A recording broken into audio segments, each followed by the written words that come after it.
혈액검사 결과에 흔들리지 않는 법입니다. 여러분들이 혈액검사를 피해갈 수가 없어요.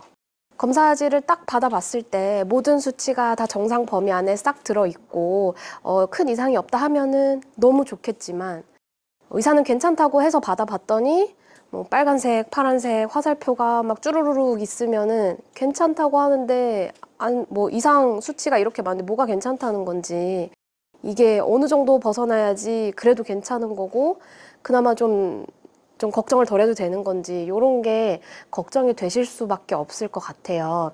그래서 오늘은 혈액검사 결과를 보고 조금 더 마음 편안하게 그 결과를 받아들이는 방법을 좀 설명을 해드리고 싶습니다. 그 중에서도 이제 여러분들이 제일 좀 걱정을 많이 하시는 백혈구 수치, 간 기능 수치, 그 다음에 마지막으로 이제 종양 표지자 검사에 대해서도 이야기를 해보도록 하겠습니다. 자, 일단 혈액검사는요, 혈액검사 결과지 하나만 딱 받아들고 당신은 지금 어떤 상태입니다, 이렇게 확실하게 진단을 내릴 수는 없어요. 이거는 경험이 많고 서울대병원에 계시는 교수님이던 아산병원에 계시는 교수님이던 혈액검사 결과지 한 장만 딱 받고서 어떤 상태다 이렇게 확진을 내릴 수는 없습니다. 왜 그러냐면 이 검사 자체가 확진을 내릴 수 있는 검사가 아니라 선별적으로 문제가 있겠다 해서 추가 검사를 할 수 있는 그런 선별적인 검사이기 때문에 그래요. 결과지를 받아보시면 옆에 참고치라든지 아니면은 정상 범위라든지 이런 게 쭉 적혀 있는데요. 그게 의미하는 거는 여러분들이 반드시 이 범위 안에 있어야 합니다가 아니라, 질병이 없는 상태에 건강한 사람들 한 100명 정도를 모아놓고 봤더니 그 중에 95명 정도는 이 범위 안에 있었더라 라고 만들어 놓은 범위입니다. 반대로 얘기하면 아무리 내가 건강하고 질병이 없는 상태이더라고 하더라도 5명 정도는 이 정상 범위를 벗어날 수가 있는 거예요. 그거를 알고 계셔야 되고요. 이거는 질병이 없는 상태일 때의 범위인데, 이미 나는 몸이 질병이 있는 상태잖아요. 몸 안에 내가 종양이 있고, 그래서 내가 수술이나 항암이나 방사선이나 아니면 그 치료 과정에서 여러 가지 약물을 쓸 수도 있고요. 이런 모든 과정들이 이 검사 수치에 다 영향을 주게 됩니다. 그래서 이 혈액검사 결과지 하나만을 보고 많은 내용을 유추해내는 거는 사실 쉽지 않아요. 그러면은 어떤 게 의미가 있냐? 그 전에 내가 이 검사 받고 그 전에는 어땠는지, 지금 내가 이상 수치가 나왔는데 그 전에는 더 높았다가 그나마 떨어져서 이렇게 된 건지, 아니면 그 전에는 굉장히 정상 범위였다가 올라서 지금 수치가 된 건지, 이런 추세를 보는 게 훨씬 더 의미 있는 경우가 많습니다. 자, 그래서 우리가 검사지에서 기본적으로 확인할 수 있는 거는요, 크게 두 가지 영역이 있어요. 하나는 일반 혈액검사, 적혈구라든지 백혈구라든지 혈소판, 이런 것들을 확인할 수 있는 검사고요. 그 다음에 일반 화학검사는 우리 혈구가 아닌 혈청에 들어있는 물질들을 분석해서 뭐가 있는지를 볼 수 있는 검사입니다. 혈당이나 뭐 염증이 심한지 아닌지, 뭐 간 기능이 어떤지, 신장 기능이나 몸의 전해질, 아미노산이 어떤지, 그 다음에 여기 이외에도 내가 추가적으로 보고 싶은 게 있어서 했다면 그런 것들도 볼 수가 있겠죠. 병원에서 여러분들이 결과지를 받아보시면은 이렇게 받아보실 거예요. 그래서 가장 이 위쪽에 있는 거, 알부민, 빌리루빈, AST, ALT, 알칼라인 포스페이트, ALP라고도 나옵니다. 그 다음에 감마 GTP, GGT 이렇게 나오는데, 이런 것들을 다 합쳐서 간 기능을 반영하는 수치라고 얘기를 해요. 우리가 보통은 AST나 ALT만 간 수치다라고 생각을 하실 수도 있는데요. 그렇지는 않고 요것들을 다 종합적으로 평가해서 우리가 간 기능이 지금 어떻다 얘기를 합니다. 그 밑에 BUN, 크레아티닌, 유릭 애시드, BUN은 혈중에 요소 질소가 얼마나 있는지를 얘기를 하는 거고요. 그 다음에 크레아티닌, 요산 이런 것들이 우리 신장 기능이 어떤 상태인지를 얘기를 하는 신장 기능 수치이고요. 그 밑에 나트륨이나 칼륨, 염소, 칼슘 이런 것들은 우리 몸 안의 전해질 상태를 이야기를 합니다. 그 밑에 CRP라고 되어 있는 게 몸 안에 염증이 있는지 없는지를 얘기하는 염증 수치인데요. 요거는 상당히 즉각적으로 몸 안의 염증 상태를 반영해 주기 때문에 참고할 만하고요. 그 밑에 이제 적혈구 수치가 이렇게 있고, 그다음에 혈소판 수치를 알려주는 게 있고요. 그리고 우리가 좀 관심이 많은 백혈구 수치는 이렇게 WBC 이렇게 되어 있습니다. 백혈구 수치는 크게 두 가지가 중요해요. 하나는 전체 백혈구의 숫자가 어떻게 되느냐. 그 다음에는 여기 WBC Differential Count라고 되어 있는데 이게 백혈구 안에 종류가 좀 있습니다. 그 종류가 각각 어느 정도의 비율을 가지고 있는지를 얘기를 하는 건데요. 백혈구는 그래서 숫자도 중요하고 그 비율도 의미를 가지고 있다. 이렇게 아시면 될 것 같아요. 자, 그래서 이것들이 적혈구와 백혈구 혈소판을 나타내는 각 수치들이고, 백혈구는 종류가 제가 있다고 얘기를 했는데요. 한 가지는 과립구가 있습니다. 여기 세포를 보시면은 여기 안에 동글동글하게 알갱이들이 있는 게 보이실 거예요. 이 알갱이들을 우리가 과립이라고 하고요. 세포 안에 이 과립이 보이는 백혈구들을 과립구라고 합니다. 이 과립구 중에서 호산구와 호염구, 아마 검사 결과지에는 에시노필과 바소필이라고 되어 있는 이 세포들은 우리 몸에 알러지가 있다거나 아니면 외부에 기생충이 있다거나 했을 때 올라가는 세포들이에요. 그리고 이 밑에 과립은 없지만 단핵구, 모노사이트라고 되어 있는데 얘도 그렇게 큰 비중은 아니지만 우리 몸에 1차적인 염증 반응을 담당을 합니다. 그런데 제가 말한 호산구, 호염구, 단핵구들은 전체 백혈구에서 차지하는 비중이 굉장히 적어요. 많아봤자 뭐 5%에서 10% 안쪽이고요. 대부분을 차지하는 거는 이 위쪽에 있는 중성구, 호중구라고 하는 면역세포와 이 밑에 림프구라고 하는 백혈구 세포입니다. 이 두 가지가 전체 백혈구의 약 80%에서 90%의 비중을 차지를 하고요. 우리가 항암을 하는 도중에는 이 호중구 수치를 굉장히 중요하게 생각을 해요. 이 호중구는 일단 백혈구 중에서 가장 많은 비중을 차지하고 있고요. 외부에서 세균이 우리한테 감염이 됐다거나 했을 때 가장 1차적으로 방어하는 면역세포입니다. 그렇기 때문에 항암하는 와중에는 백혈구 수치가 다 떨어지게 되는데 그 중에서도 호중구가 영향을 좀 많이 받아요. 왜냐하면 얘가 백혈구 중에서도 수명이 가장 짧기 때문에 그래요. 림프구 같은 경우는 몇 달에서 몇 년까지도 수명이 긴 세포들이 많은데 호중구는 하루 이틀이면은 다 수명을 다하고 죽습니다. 그래서 우리가 항암 치료를 할 때 암을 치료를 하려고 했는데 호중구 수치가 너무 떨어져 버리면 암 때문에 죽는 게 아니라 공기 중에 둥둥 떠다니는 세균에 감염돼서 죽을 수가 있어요. 그렇기 때문에 병원에서는 이 호중구 수치를 굉장히 좀 걱정을 하면서 살펴보게 되는 거고요.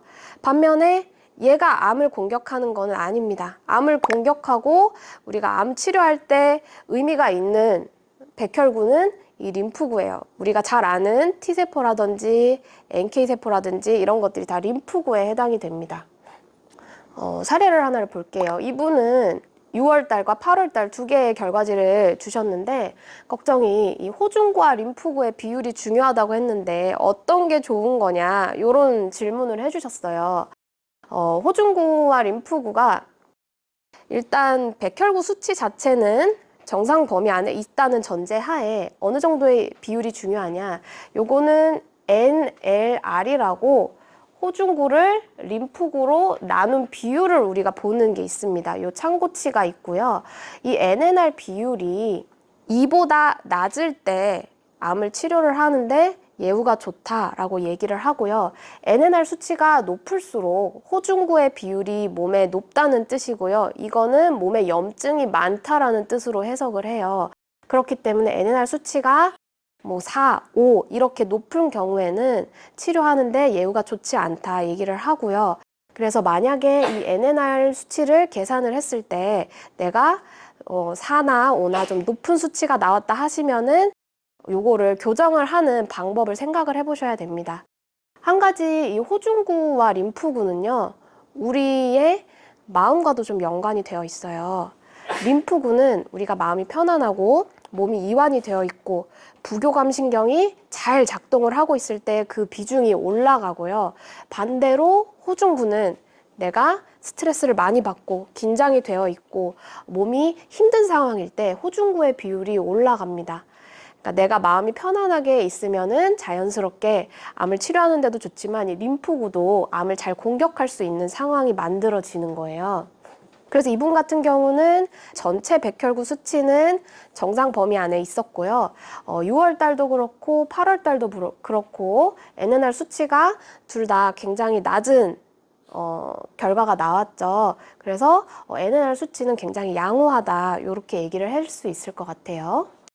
자, 그 다음에 두 번째 사례를 좀 보겠습니다.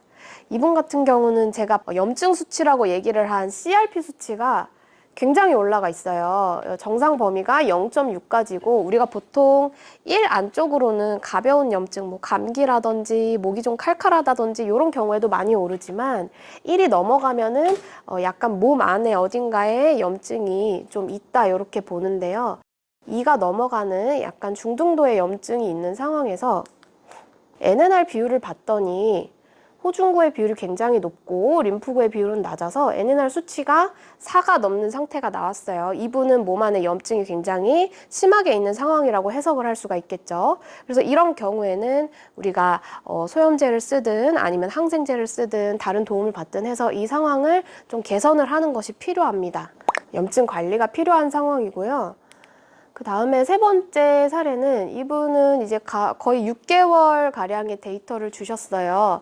보시면은 고민이 백혈구 수치가 떨어진 상태에서 회복이 잘 안 된다. 요게 좀 고민이라고 하셨는데 보시면은 제일 처음에 2월 달에는 그래도 백혈구 수치가 정상적인 범위를 유지를 하고 있는데 뭔가 2월에서 4월 사이에 어떤 사건이 있었던 것 같아요. 뭐 질병에 좀 걸리셨던지 아니면은 항암 치료나 이런 거를 하셨던지 큰 충격이 있었던지 2월, 4월 사이에 어떤 사건이 있었고 그걸로 인해서 감소된 백혈구 수치가 회복이 잘 안 되고 있는 상황이었는데요. 이분 같은 경우는 백혈구 수치는 떨어져 있지만 염증을 나타내는 CRP 수치는 정상이었어요. 그럼 이거는 무슨 말이냐? 내 몸 안에 염증이 심각하게 있는 것은 아니지만 백혈구가 회복할 수 있는 어떤 그 상황이 만들어지지 못했다. 이렇게 보거든요. 한 가지 이분은 암을 진단받기 이전에 자가 면역 질환을 가지고 있었는데요. 자가 면역 질환 자체가 가장 큰 특징이 백혈구를 공격하는 겁니다. 그래서 자가 면역 질환이 있으신 분들은 그것 때문에 백혈구 수치가 회복하기가 굉장히 어려워요. 그래서 이분은 그것만으로도 참 힘들 수 있겠다, 회복이 잘 안 되겠다 이렇게 이해가 되는데요. 그러면은 할 수 있는 게 뭐냐? 내 지금 상황을 좀 점검해 보실 필요는 있어요. 백혈구 수치를 낮춰주는 약물을 쓰고 있진 않은지, 대표적으로는 스테로이드 계열의 약물이 있습니다. 그 다음에 먹는 게 적당하진 않은지, 운동을 하고 있진 않은지 이런 거를 한번 생각을 해보시고요.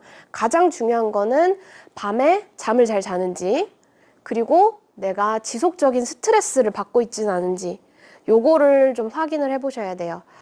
내가 밤에 잠을 제대로 자지 못하면은 이 골수세포가 회복을 할 수가 없습니다. 그렇기 때문에 내가 좀 불면이 있다거나 자다가 자주 깬다거나 하면은 그런 수면 상황을 반드시 고쳐야 돼요. 그리고 만성적인 스트레스를 받고 있다 하시면 거기서 조금 벗어날 수 있도록 운동을 하신다든지 아니면 호흡이나 명상 같은 거를 하신다든지 이런 방법을 취하는 게 필요해 보입니다. 그 다음에 간 기능 관련해서 이야기를 좀 해볼게요. 우리가 간 수치는 크게 4가지로 나눠서 해석을 하는데요. 간 세포에 손상이 있을 때 변동을 하는 거는 AST와 ALT고요. 그 다음에 우리가 간에서 담즙이 만들어져서 배출이 되는데 그 배출되는 게 문제가 생겨도 간 기능이 망가지는 경우가 있어요. 그때 이제 담즙 정체를 확인할 수 있는 수치가 GGT나 ALP나 빌리루빈이나 이런 게 있고요. 그 다음에 간에서는 단백질이 주로 합성이 되는데 합성 기능에 문제가 생겼을 때도 이 알부민이나 프로트로핀 타임이라고 하는 응고 기능 관련된 수치들의 이상이 나타나게 됩니다. 그래서 간 기능은 요거를 종합적으로 보고 판단을 하는 거다. AST나 ALT만 보고 우리가 간 기능을 판단하진 않는다. 이렇게 알아주시면 좋을 것 같고요. 치료 중에 AST나 ALT가 오른다면 치료를 그만둬야 될까요? 네, 요거는 생각을 잘 하셔야 됩니다. 만약에 내가 항암 치료를 받고 있어요. 그러면은 그 치료가 주는 득이 크다면 어느 정도의 상승까지는 지켜보는 게 원칙입니다. 어느 정도까지 지켜보냐? 우리가 AST나 ALT 같은 경우는 보통 2배에서 5배까지 상승이 있다고 하더라도 그거는 경증 손상이라고 이야기를 해요. 그러니까 40까지가 정상이니까 200까지의 상승은 우리가 경증 손상 상태다 얘기를 하는 거고요. 이 경증 손상 상태에서는 대부분 원인을 제거를 하고 중단을 한다면 거의 다 원래 상태로 회복을 합니다. 그러니까 치료 중에 약간 올랐지만 이 치료가 굉장히 효과가 좋고 의미가 있다 하시면은 어느 정도의 상승까지는 지켜보는 거예요. 그 이상 상승하지 않고 그 정도를 약간 상승한 상태를 유지를 한다 하시면은 치료를 유지하시는 게 훨씬 더 나한테 이득이 되는 경우가 많고요. 그 다음에 약간 애매하게 내가 치료를 하고 있지 않은 상황에서 애매하게 뭐 AST가 60에서 70 정도가 나왔어요. 한 50% 정도의 상승이 있는 거죠. 이러면은 위험한 상황인가요? 걱정이 되실 거예요. 이때는 몇 가지를 살펴보셔야 돼요. 내가 지금 하고 있는 게 딱히 없는데 약간의 상승이 있었다. AST 같은 경우는 운동을 하거나 아니면은 내가 스트레스를 굉장히 많이 받았거나 했을 때 확 올라갈 수가 있습니다. 다른 거는 다 정상인데 AST만 약간 올라갔다. 그러면은 지켜보는 거예요. 한 달 뒤에는 어떻게 나오는지 내가 좀 약간 편안하게 휴식을 하고 그 상태에서 교정이 된다면은 전혀 걱정할 만한 상황이 아닙니다. 이분 같은 경우는 수치를 보시면 간 기능 관련돼서 AST나 ALT에 상승이 좀 있죠. 그리고 빌리루빈이나 이제 단백질 관련해서는 다 정상 범위에 있고요. 알칼라인 포스파타제 ALP라고 하는 수치가 굉장히 많은 상승이 있었어요. 이분 같은 경우는 간에 손상이 있다라고 보기가 좀 어렵습니다. 왜냐면은 간 기능을 대표하는 다른 수치들은 정상이거나 굉장히 미미한 상승에 그치는데 ALP 하나만 정상보다 10배가 뛰었단 말이에요. 이 ALP는 간에 있는 세포에서 만들어내는 성분이기도 하지만 우리 뼈에도 굉장히 많이 있습니다. 그래서 다른 간 기능 관련된 수치는 정상인데 ALP만 이렇게 10배 이상 뛰었다 하면은 이때는 간에 문제가 있는 게 아니라 뼈에 뭔가 문제가 있을 가능성이 높다 해서 반드시 추가 검사를 좀 해봐야 되는 상황이라고 생각이 되고요. 이분 같은 거는 한 가지 추가적으로 전반적인 무기질이 약간의 감소가 있었어요. 그래서 내가 혹시 이제 구토나 설사를 많이 해서 체액에 손실이 있지는 않은지 그거를 좀 추가적으로 확인을 해보시면 좋을 것 같고 간 수치가 올랐다고 해서 그것이 반드시 간의 손상을 의미하지는 않는다라는 걸 얘기해 드리고 싶어서 요거를 가지고 와 봤습니다. 그 다음에 이제 종양 표지자에 대해서도 좀 궁금해 하실 건데요. CA는 대장암, 그 다음에 PSA는 전립선암, CA125는 난소암, 15-3은 유방암, 19-9는 췌장암, 간암. 각자 본인이 어떤 종양 표지자를 가지고 있는지는 이미 잘 알고 계실 것 같아요. 그러면 이 종양 표지자가 여기 보시면은 정상 범위가 있죠. 정상 범위 안쪽이지만 상승을 한다면 이게 의미가 있을까요? 예를 들면은 내가 이제 난소암인데 CA125가 한 20이었다가 30이었다가 이렇게 증가를 했단 말이에요. 그럼 이게 큰 의미를 가지고 있을까요? 암이 지금 퍼지고 있는 상황일까요? 의미가 없습니다. 정상 범위 안에서 10이었다가 20이었다가 30이었다가 왔다 갔다 하는 거는 큰 의미가 없어요. 그러면 종양 표지자가 건강한 사람한테서도 수치가 많이 올라가는 경우가 있나요? 많이 올라가는 경우가 많이 있습니다. 그렇기 때문에 우리가 이 종양 표지자 검사를 해서 절대로 암을 진단하지 않아요. 왜냐하면 건강한 사람이라고 하더라도요, 유방 관련된 암 종양 표지자는 내가 생리를 한다든지 임신을 한다든지 이런 거에 의해서도 정상보다 한 서너 배가 뛰는 경우가 많이 있고요. 그 다음에 내가 몸에 염증이 있다든지 아니면 술을 먹었거나 담배를 폈거나 했다든지 이런 거에 의해서도 수치가 확 뛰는 경우가 있습니다. 그리고 간에 염증이 있다거나 간경화가 있다거나 간에 기능에 문제가 있다거나 하면은 그것 때문에도 이 전체 종양 표지자가 오르락내리락 하는 경우가 있어요. 그래서 건강한 사람도 이 종양 표지자가 정상보다 높게 나오는 경우가 굉장히 많고, 그래서 이것만으로 지금 암이 있다 없다 아니면은 암이 커졌다 작아졌다 얘기를 하기가 굉장히 어렵습니다. 종양 표지자가 검사를 했더니 반대로 정상 범위 안에 잘 있었어요. 그러면은 저는 이제 암이 다 사라진 건가요? 아닙니다. 아쉽지만 이 종양 표지자가 암이 굉장히 이제 증식을 하고 있는 진행 상황이라고 하더라도 대부분의 이 종양 표지자에서 정상 범위인 경우가 많아요. 특히나 이 CA125 같은 경우는 약 40% 환자분이 정상 범위를 가지고 있습니다. 다른 종양 표지자들도 내가 암이 증식을 하고 전이가 되고 진행을 하고 있는 상황에서도 정상 수치를 띄고 있는 경우가 상당히 많아요. 그렇기 때문에 종양 표지자가 정상이라고 해서 마냥 안심할 수는 없습니다. 그러면 종양 표지자가 정상 범위에 있었다가 갑자기 확 증가를 했어요. 아니면은 그냥 약간 높은 상태에 있었는데 확 뛰어서 나왔어요. 그러면은 암이 커지고 있는 건가요? 그럴 수도 있고 아닐 수도 있습니다. 이 전후 상황을 좀 생각을 해야 되는데요. 종양 표지자라는 게 대부분은 암세포 표면이나 아니면 암세포 안에 있는 단백질이나 이런 물질들이에요. 얘네들은 세포가 많아져도 그 배출량이 늘어나고요. 반대로 항암 치료를 하든지 아니면 다른 치료를 해서 암세포가 파괴가 돼도 그 안에 있는 종양 표지자들이 혈액 안으로 확 쏟아져 나오는 경우가 있습니다. 그래서 내가 어떤 치료를 했어요. 항암 치료를 하든 어떤 자연 치료를 하든 치료를 열심히 했는데 갑작스럽게 수치가 확 뛰었다. 그러면 그거는 악화를 해서 그럴 수도 있지만 치료가 굉장히 잘 되어서 암세포가 많이 파괴가 되어서 일시적으로 올라간 경우일 수도 있습니다. 그래서 그 이후에 이 수치가 어떻게 변화하는지를 좀 봐야 되고요. 그럼 도대체 종양 표지자는 어떤 경우에 의미가 있냐? 얘는 추세가 변화할 때 의미가 좀 있습니다. 애시당초 진단을 받으셨을 때 종양 표지자 수치가 정상이었던 분들도 있을 거예요. 그런 분들은 암이 악화를 하든 호전을 하든 정상 범위 안에서 그냥 있을 가능성이 굉장히 높고요. 내가 진단을 받았을 때 이 종양 표지자 수치가 굉장히 높았다. 그런데 치료를 하면서 이게 뚝뚝뚝뚝 떨어졌다. 그러면은 치료가 굉장히 잘 되고 있다. 이렇게 생각을 해볼 수 있고, 뚝뚝뚝뚝 떨어져서 낮은 상태였다가 이제 다 나았나 보다 했는데 어느 순간 3배, 4배, 5배, 10배 이렇게 뛰었다 하면은 그때는 암이 좀 커지고 있는 상황일 수도 있고 다른 데로 전이가 됐거나 이런 상황을 의심해 볼 수가 있는 겁니다. 자, 그래서 이분은 이제 지금 항암 중인 상태이시고요. 이 위에 적혈구 수치라든지 이런 게 다 정상에서 많이 벗어나 있어요.